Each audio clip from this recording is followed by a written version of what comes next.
The Matrix, Movies, and the Culture, Iain M. Banks crossover. Charon. By Mary_Sood. Summary.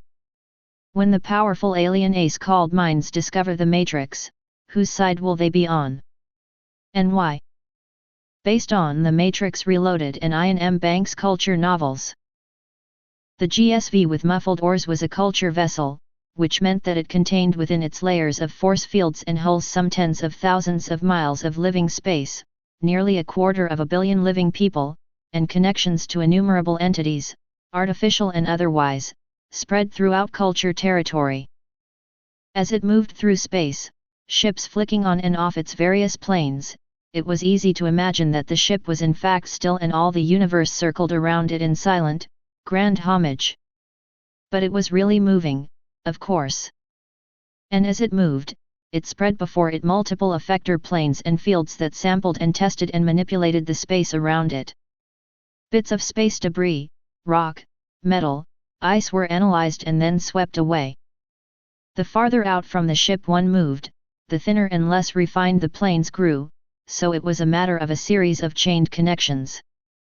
A field brushed an object, and dutifully reported its mass, negligible, its trajectory, moving parallel to the vessel, and its composition, metal and silicon.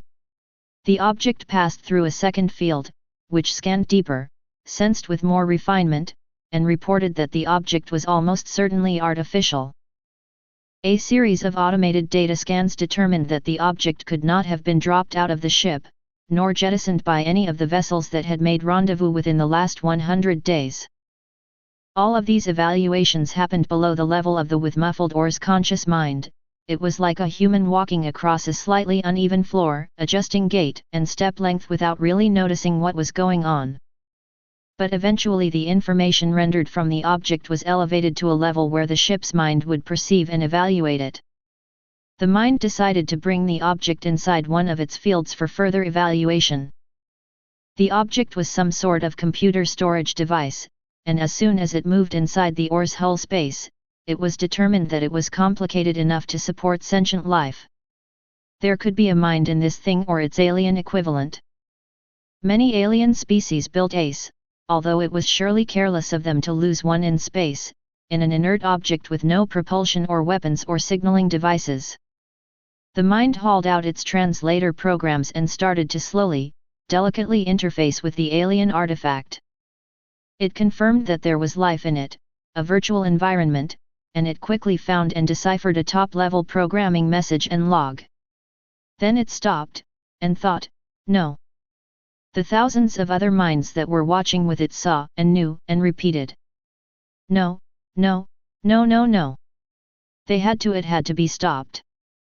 Right now, immediately, this fucking foul obscenity. The mind shivered with the desire to freeze the entire device's code, transfer it into its own systems, and actually, that was a good idea. Move it, immobilize the environment, then enter it and repair and undo what could be undone. Save the lost. It took only minutes to move the data, tune the substrate, but with every millisecond more and more minds joined in the horrified spectacle.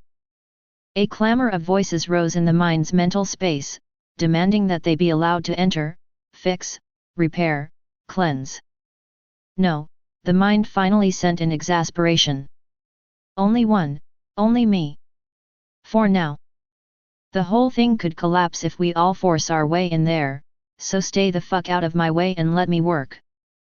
Without further words it dove, sent its perception dropping down, in, smaller and smaller, tighter and tighter, seeing a city, layered and gleaming with green code, and sliced with corridors not congruent with its space.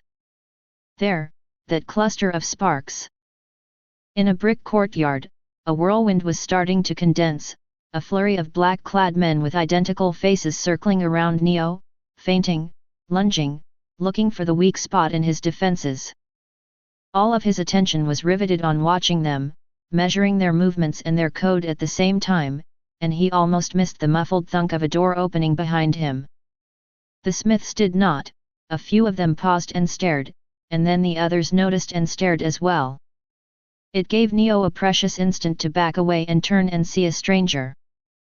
The woman, or person, who faced them was silver-tinged, silver-white hair, silvery clothes over a lean body, blue eyes laced with silver veins. One silver hand was raised and he saw it had 5 narrow long fingers and 2 thumbs. This person was no one he had ever seen, or heard of being created.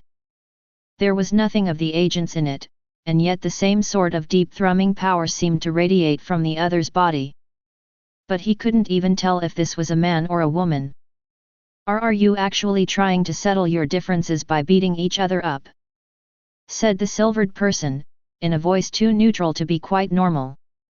"This is all very strange."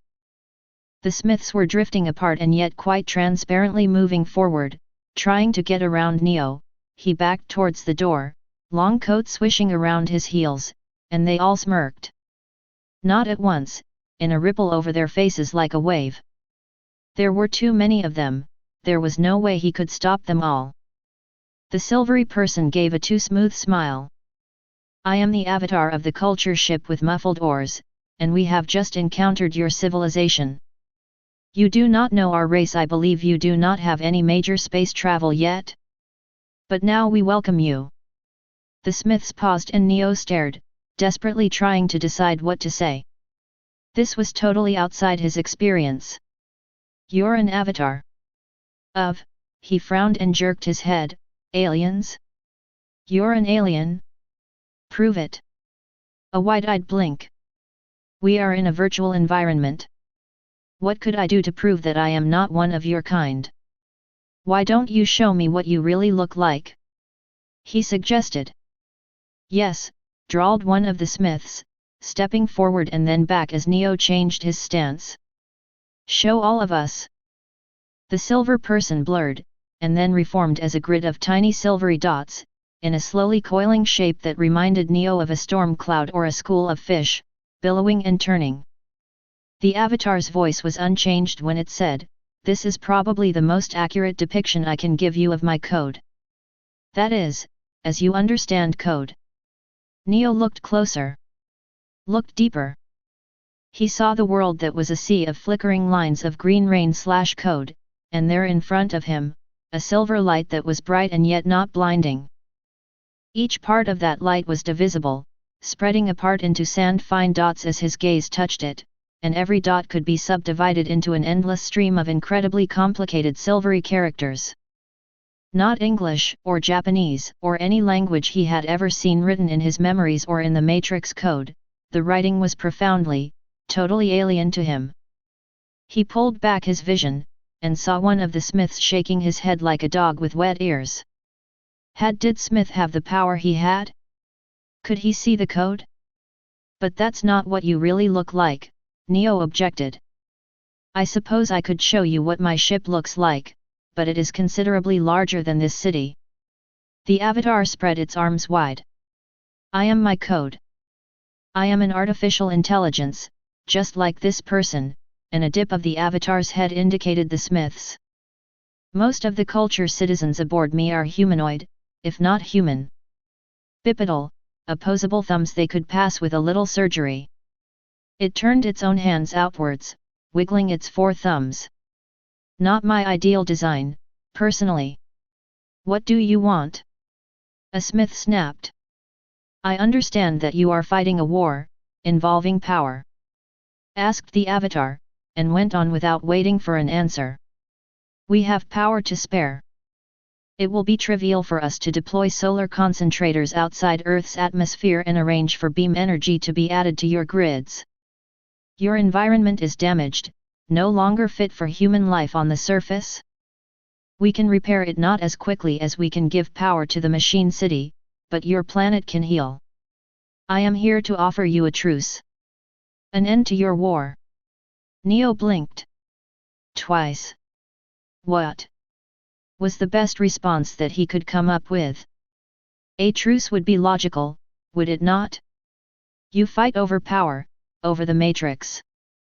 We will give you power, enough so that the Matrix can be maintained until the Earth's surface is ready for humans again. Instead of enemies you can be allies, working together to make a better world and explore new ones. The machines accepted the truce 20 seconds ago. The Sentinels are returning to their bases. Neo, you've won. Neo's knees did not give out under him, but the sensation was there. Only the thought of the Smiths tearing into him like ants devouring a dropped cookie kept him on his feet. It was over. The war was over. The Smith closest to the Avatar lowered his head, like a bull about to charge. The Avatar lowered its head in turn, and the air around it suddenly came alive with things. Things like metallic insects, but barbed and clawed and buzzing in a decidedly hostile fashion. Neo, I think you should return to Zion, it said in a voice that did not so much buzz as purr. I will arrange for an avatar of myself to meet you in the real world, to show your people that the war is truly over. What if you're just trying to get to Zion? Could this be a trick? Surely not, it was too weird for the profoundly uncreative machines. If they could have imagined and created aliens, they would have created something more practical first, like a gun that never ran out of bullets, or an agent invulnerable to blows. The Avatar arched an almost invisible eyebrow. We could enter Zion with no trouble at all, I assure you. We have it within our power to construct an entire new Earth, if you wanted the elbow room. Why would you do that? Neo's mind was still stumbling along the new path that it had just been shown. I mean, everything has a price. The Avatar shook its head. You've been in this false world too long. Where I come from, there is energy and space to spare and to share, and the happiness and growth of the sentient beings we meet is our payment. Oddly, while it said this, the Avatar looked not at Neo, but at the Smiths. So I can just go. He backed away, unobstructed. All his attention was on the Smiths and the person who faced them, unafraid, backed by deadly little engines of flying lethality. You are free, it said, not taking its eyes from the Smiths. And perfectly safe. And so are you, the Avatar projected in a data path only for the Smiths' ears. Several of them flinched, but they all stood their ground. Well. Neo rolled everything he'd just found out over in his mind, and thought of people Morpheus, Trinity, people who'd be safe, people he had the best of news for. Maybe he would not see Earth repaired and re-inhabited, but his children would. After half a second, he cocked his head and looked at the Smiths, for the last time. It's been real, he said dryly, and crouched, flinging himself into the sky like an arrow from a bow. The shockwave of his passage beat dust from the pavement, and the crows watching from the wires overhead chattered in complaint. The Avatar looked upwards until the tiny dot of Neo had vanished into the blue. Then it stepped forward, under the black stare of 100 sets of Smith eyes. It looked almost nervous as it laced its fingers together. A shrug, and the metal insects evaporated. I am very sorry about that, it said. It seemed best to play along with the script that was in place, as it were. It looked sorry, shading into actual misery as it regarded the tight-wound figures moving to surround it. They were a living wall hemming around the alien, all of them staring, thinking with their identical minds. Smith was trying to decide how he should react to this thing. The thought of a truly alien being to feel, to taste, to overwrite, was a keening desire in him that he had never known before, but that might bring the wrath of the machine city down on him. But so what? With their new power, surely the machines would be able to hunt down Smith and scour his code out of the matrix. What did he care if this truce failed, if these aliens retreated from Earth? Surely that would be the preferred outcome. Anything he could do to abet this would only be helping himself. And wounding the machine civilization that had cut him off because he was no longer up to their standards. One Smith edged closer, and then with a triumphant grimace he plunged his hand into the Avatar's torso and nothing happened. Nothing. His hand, his code, didn't seem to be touching the alien at all. The substance of the Avatar felt like frictionless gas. Excuse me, but do you know where you are? It asked, ignoring the hand stirring around in its chest looking for something to take hold of. The Smith on point reared back a little. In the Matrix, of course, he snapped. He rubbed the fingertips of one hand together, considering. Maybe if he tried? He pulled out and then lashed a blade-shaped hand down on the avatar's shoulder, and again nothing happened. Everyone else he could absorb and control, but apparently not this person. This alien. Couldn't enter it, consume it, subsume it. Do you know what the Matrix is? He glared, lip curling. A simulation to keep the worthless human livestock alive while we harvest their body heat as an energy source, of course. Surely you know that. The alien must know that, if it knew of Zion and truces and talking to the machines. I'm not insane. Body heat. As an energy source. The avatar dryly smacked its lips once, a dismissive snick of sound. Why would you harvest human body heat instead of, say, cow body heat?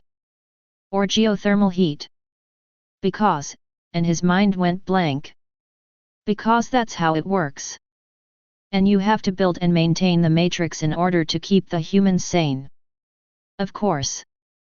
Insane humans would have lower body heat, perhaps. The avatar's voice was sardonic. And he swallowed. Because it was right, that didn't make any sense at all. Things that he had always held in his mind as being solid, real, as much a part of him as his mind or his memories were suddenly brittle, cracking under the avatar's words. I know that the humans are the power source. I know that the Matrix is necessary. It always has been, it always will be.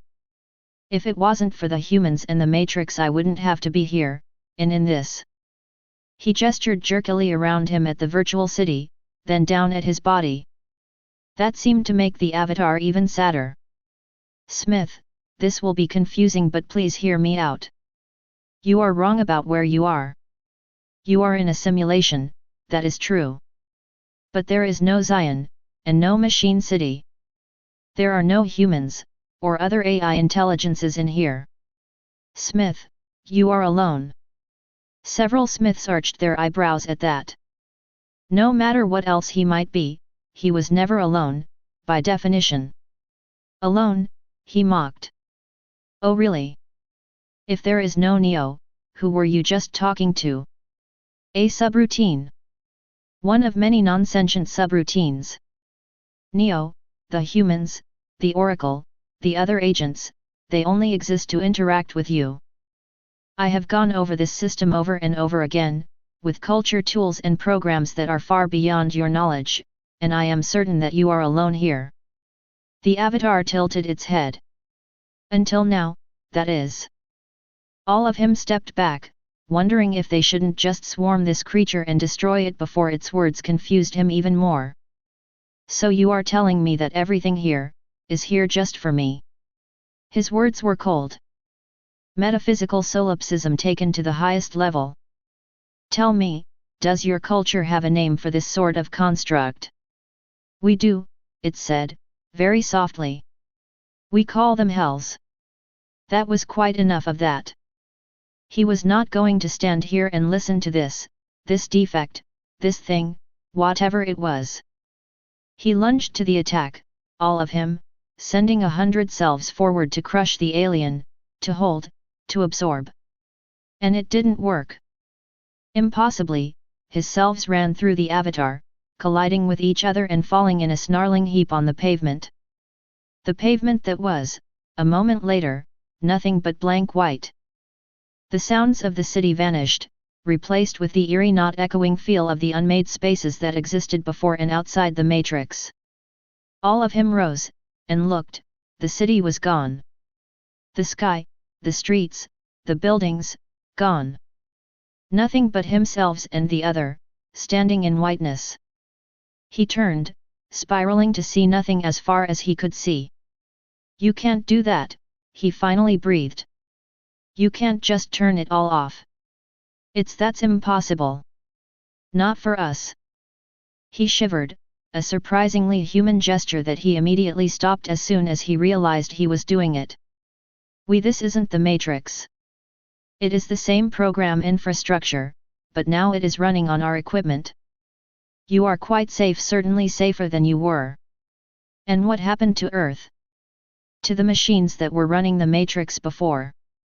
The culture did not find you on Earth. We found you in this.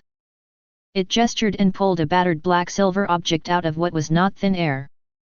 The object was not quite a cell phone, even though it had a screen and keys, it was something else.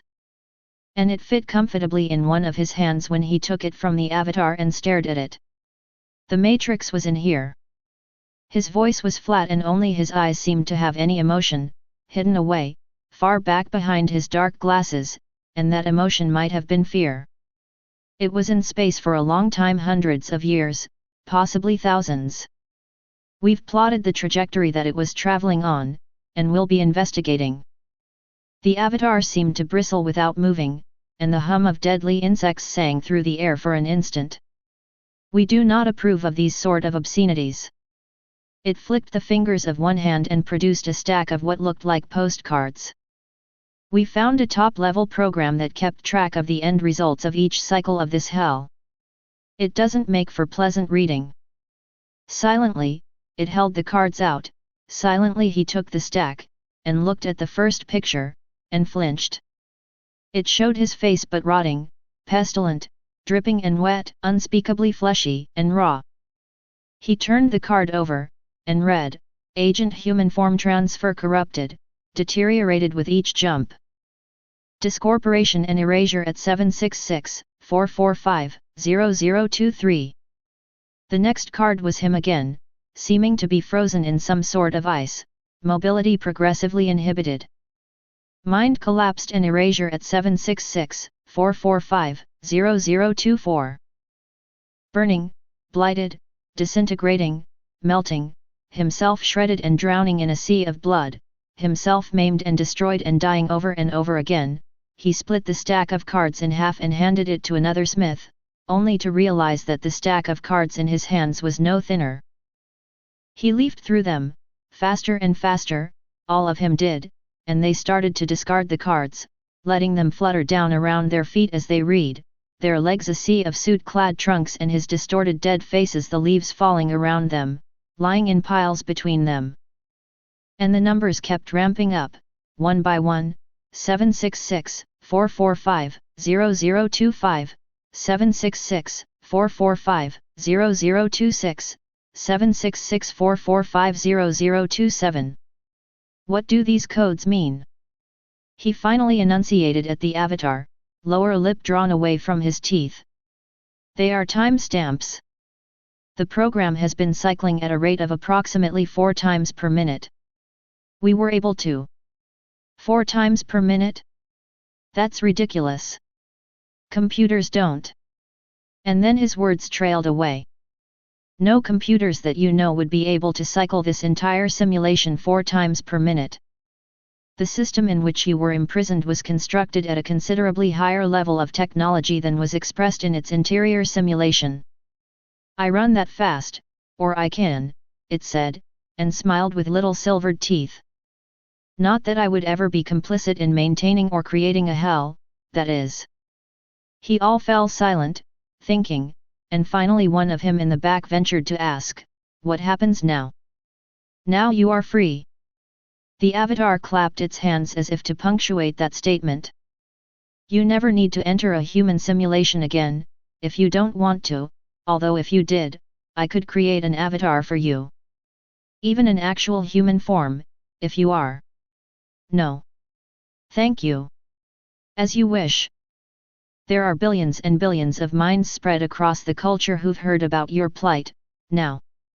You can meet with any of them, or all of them. We have so much we can learn from each other.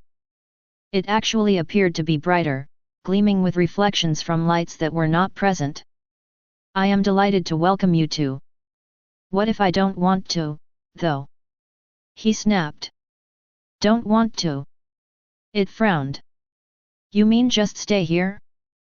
I mean, if you really wanted that I could do it, or I could create any simulation you wished here, but the real world, the world of the minds is waiting for you. You could be a part of it, right now. He didn't reply, instead he drew back his head into his neck a little, almost subliminally hunching over, turning his body into a closed fist against the other's enthusiasm. The avatar looked down and then up. "I don't have recordings of your previous simulations, Smith, just these notes," and it gestured at the cards scattered around all their feet. "But I did capture and monitor all the data from this cycle, before I came in. Do you remember interrogating Morpheus? You told him once that humans rejected a world of perfect happiness. You seemed to have considerable contempt for their stupidity in turning their backs on paradise. But I am telling you, now, that perfect world, or at least as perfect as we can make it, is only a thought away. Don't be like humans, Smith. Accept your happiness, accept our culture, accept us." He was still tensed, still staring cold-eyed at the avatar, and it gently raised one hand and gestured as though bringing a flame to life. And that flame was real, was color, was greens and reds and blues and oranges, and other colors, meta-purples and ultra-yellows and colors no human eye would ever perceive. All those colors wove around the silver hand, then around all of the Smiths, like flames of living light. And they were not flames. They were code. Smith stared out at the code pouring past, in 1,000 different scripts and styles and languages, completely incomprehensible. But he sensed that he would know what the code meant, if only he reached, if only he let them, if only he dared. He reached out and he fell, and he flew, and he laughed and shouted and cried out with sheer delight, all of him together and apart, embraced and surrounded and understood. Finally with his own, his fellow people, the minds of the culture. With muffled oars continued serenely on its course, and the effect of several hundred alien AI duplicates scattering themselves like pollen through its databanks was hardly any effect at all. Several human youths broke limbs or necks trying to emulate the free-flying fighting styles of the Smiths in real life, and were roundly mocked by their peers as they were healed or rebuilt, and there was a brief fad for stiff black coats and stiffer black glasses. But the people and minds went on, moved on, assimilated and changed, and things went back to normal. Except that there were debates among the minds. Data was observed, double-checked and investigated. And the path of with muffled oars was adjusted, just slightly, to bear it along the path that a certain little computing device had floated through space. The path that might lead to whoever, or whatever, had so cruelly imprisoned the Smith and left him / them to their endless torment in space. If the people who had done this thing ever met the culture, there would be severe disapproval expressed. Quite severe. There might even be some sort of formal chastisement. But this was not a thing that mattered to the trillions of sentient minds and minds within the culture, who went on with their lives, playing and loving and living as ever. The mind of the ship had kept a virtual eye on the new guest aboard, but as time went on and Smith showed no sign of turning dangerous, that eye sometimes darted aside. If Smith was invited to a party, an avatar of the ship would attend as well, and the drones would be asked to be extra careful of children who still sometimes thought it funny to challenge a Smith to fight. This monitoring was easier once a mind coached Smith into how to refold his myriad self-expressions back into one whole, a process he appeared to find as exhilarating as it was terrifying. But the new single Smith kept to himself, mostly. So when an invitation arrived from the Smith to the ship's mind, it was rather unexpected.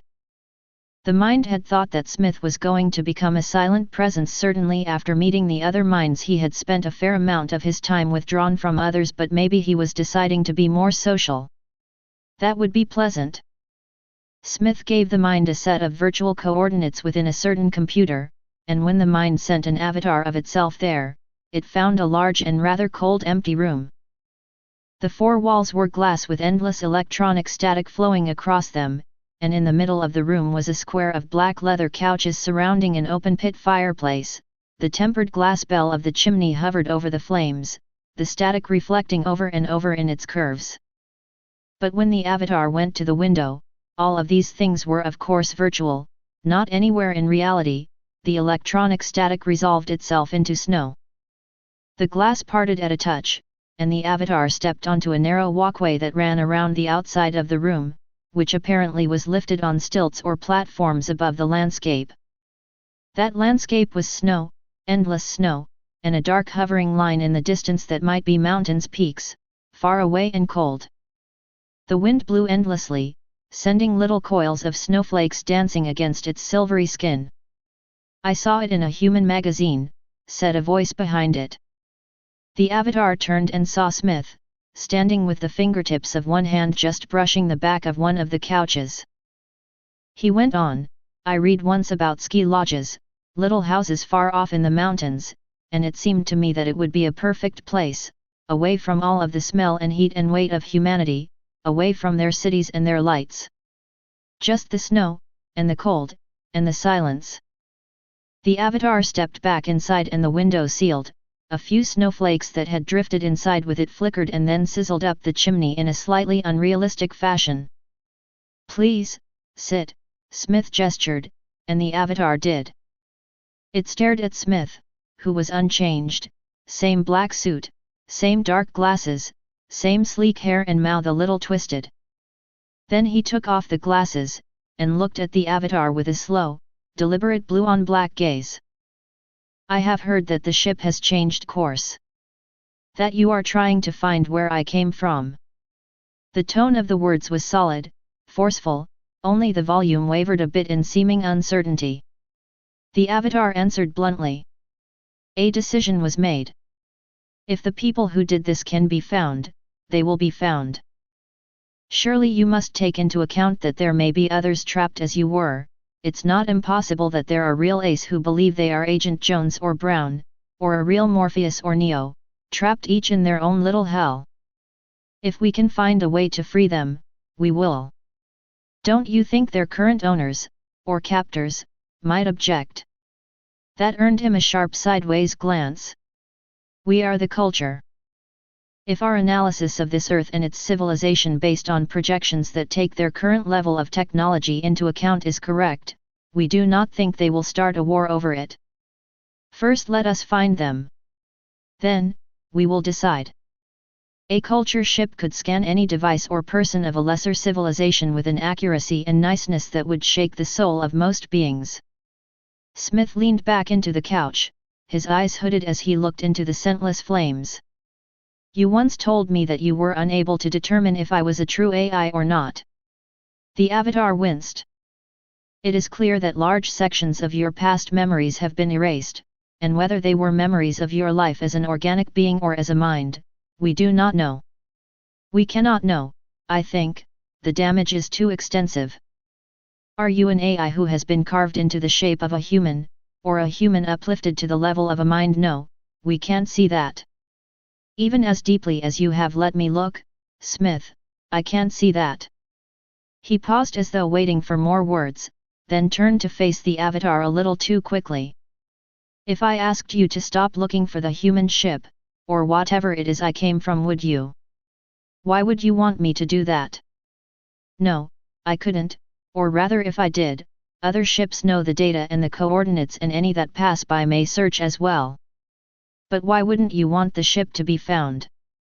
"Because," Smith actually curled his lower lip against his teeth for a moment, and then looked up with dread in his eyes, "because I'm afraid of what you'll find. I don't want you to find out that I'm only a human. If that's true, I don't want to leave here. I want to stay.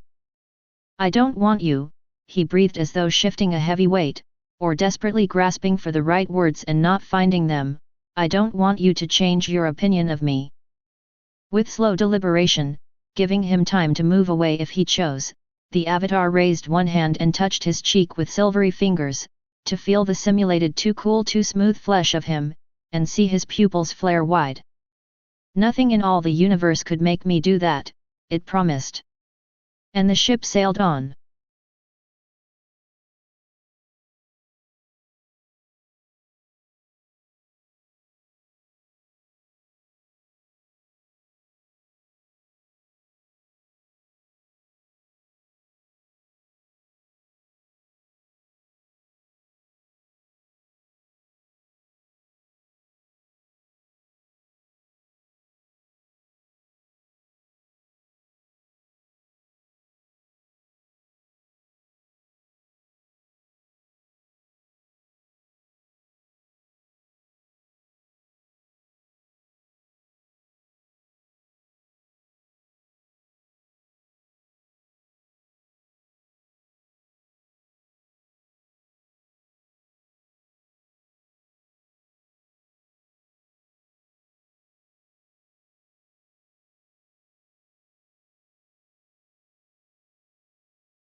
Thanks for watching.